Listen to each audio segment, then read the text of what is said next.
One interesting point I heard from her when I was speaking to her before we started the interview is that she is quite happy with the way the government is running, which is completely different from what I hear from other people. Maybe it's just ignorant. We're so used to criticizing the government and everything. She has pretty different views on that. So what makes you feel that it is not the government's shortcoming for the ills of the travel industry, but just people? Let me put it this way, that as far as I'm concerned, I've been in this trade over 30 odd years, and I feel as a travel professional, while I expect the government to give us the infrastructure, which is not there in many places, I agree. But as a travel professional, what have I done to make sure that the customer who comes to see my country enjoys it? So today I've come to the conclusion that, come on, what is this? I mean, this is the way I am, or this is the way the country is. So come and enjoy it the way it is.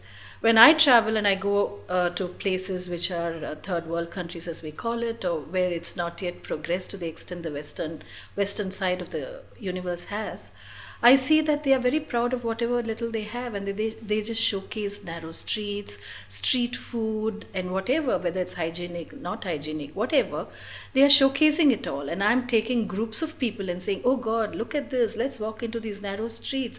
Hey, watch that puddle, just jump across and come. If I can do it in a market in Vietnam or Cambodia or Laos, why can't I do that in the Mylapore streets and show them Kapalishwara temple and have a lovely meal at the Karpagam mess and say, walk across those puddles and be careful, or look after your slippers, or make sure that somebody don't just give them the real Indian experience. So give them the real experience, and what's wrong with it? So you think all these so-called imitation Western hotel, flashy looking exteriors and interiors, they're unnecessary? We should go downgrade a little bit so that we can get more people in? No, I can't let my friends in all those lovely hotels who look after us so well, let them down. No, that's necessary too. So everything is necessary. I think it's a healthy combination to have. No, but right now we are not able to travel because everything's priced is completely out of reach of an average Indian. Yes and no. In my personal opinion, the clients that I have, luckily and thank God for that, are still traveling and still wanting to travel, and it's not stopped them, because we all feel this too shall pass. So we are not too worried about it. Because the hotel industry, I hear constantly complaining about high taxation and bars. I mean, when I say bars, people obstructing the opening of the restaurant early, shutting, make it close too early, which affects their business. Yeah. So is the government being deliberately insensitive, or they have a point which says we have crime and therefore we should shut it down, and so we just have to learn to live with it? Yeah, we have to learn to live with it. Yes, the bars closing, or now the cops checking on drunken driving has picked up so much that the bars are not doing as good as they used to in the past. That is a fact. But what do you do? I mean, when we lose youth every other night, and we blame the government for it. About that. That is, so I think, what do we do? So it is a bit of a combination. So I don't like to send out my children not knowing whether they're going to come back home. But then the hotels need the business, so they have to keep the pubs going. So when you compare in your years of travel into various destinations, how do you compare our general pricing of hotels? Let's say, I'm not talking about the 7-star variety. Averagely clean, respectable place in India compared to something, let's say, in Europe. We are very expensive. That's one of the reasons why we find it difficult for people within India to travel within India in the numbers that we should be going. And we are finding it difficult to get travelers to come into India in larger numbers than what it is today. So what is the stumbling block? The pricing situation in the hotels. Why does that arise? Because of what you said earlier on, the taxation. Each state taxation is extremely high. What about infrastructure cost? You think the hotels have become too costly, or the land is too expensive? What is it that drives up costs, really speaking? It is a whole lot of, it's a combination of it all, starting from putting in money to build those exotic hotels. Yes, the budget hotels will do much better because I think maybe their borrowings will be lesser, and so they are able to refinance themselves very quickly.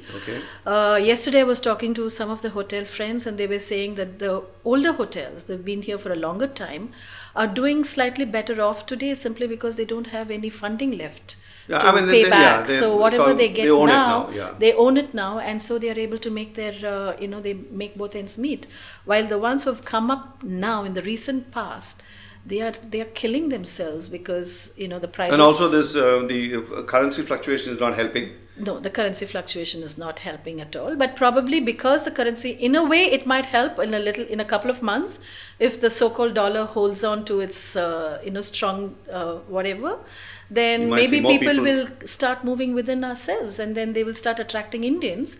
And to attract the Indians, they could even drop the prices of the hotels. Or the dollar getting more rupees might encourage more people to come and say, let's check out India now. No, that's strange. What's happening now is the tour operators abroad. We always quote on dollars, Okay. and then we say this many dollars. So when you send in the rupees, we should get so many dollars. But today they've gotten smart and they say quote in rupees. Oh. So they send lesser money. So they're okay. They send lesser money.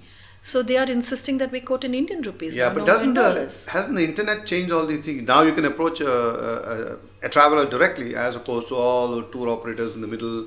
Of course, they are there, but no, Madhav, hasn't it changed the world?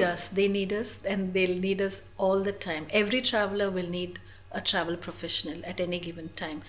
It's easy if you're doing a business travel and you just say point to point, I'm going Chennai, Bombay, and I want to just stay in, at the Taj. 2 days in the hotel. And over here, that's it. You book it online, you're finished with it. You can book your car rental.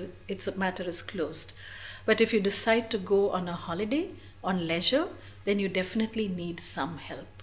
You can't for local knowledge. Is that for what local knowledge, and and if something were to go wrong, and you do everything on the internet has no answers for you after that.